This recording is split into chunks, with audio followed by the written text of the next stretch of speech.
Sama gars j'espère que yéen a ngi si jàmm bu baax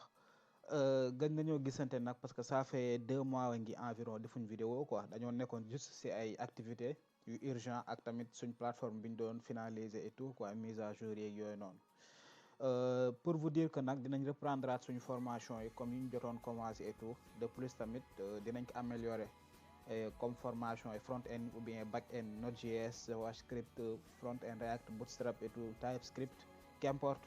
ou bien même MySQL ou des formations en cloud computing comme avec AWS et tout quoi donc formation yëpp dinañ ci revenir de plus tamit dinañ ko gën a améliorer waat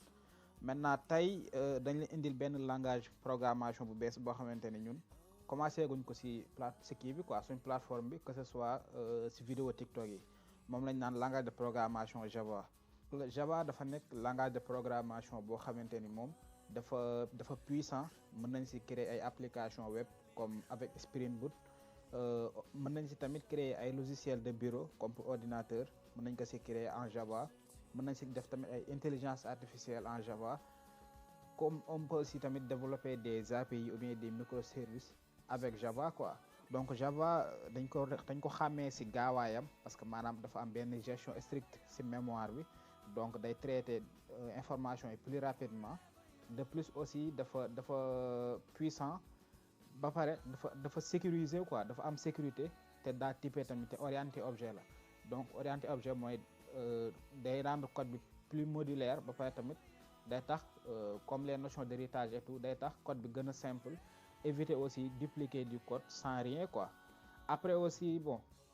à part ce côté il y a aussi les typages Java est fortement typé quoi comme par exemple pour Python on peut déclarer une variable sans dire le type de variable quoi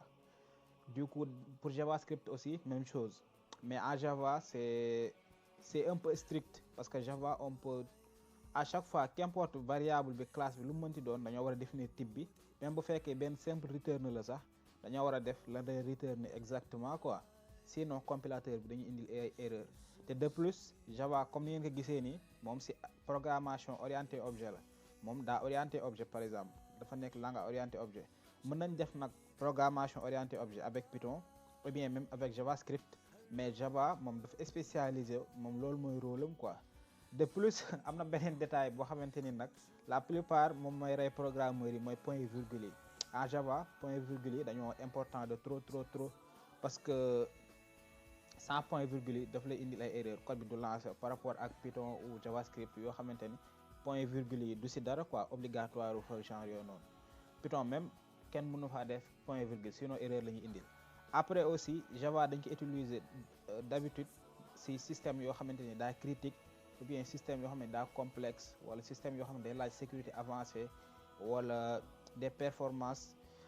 très élevées quoi comme par exemple les applications bancaires xam nga application banque en ligne yi ou bien site internet banque en ligne yi dañuy soxla benn sécurité pour mën a traiter demande yi transaction yi ba pare sécuriser transaction yi et tout ba pare foofu performance yi foog mu élevé parce que comme ay comment dirais-je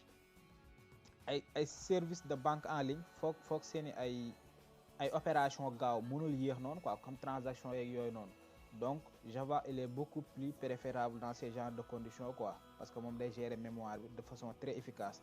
après aussi bon la plupart des grandes entreprises ou bien des grands logiciels et tout dañuy utiliser Java quoi am na bon pour quelques exemples mën na jël par exemple Netflix day utiliser Java comme pour côté back-end quoi pour gérer back-end et tout avec Spring Boot et tout donc et aussi pour vous dire Java mën na communiquer que ce soit avec MySQL ou qu'importe quoi comme Node.js en fait quoi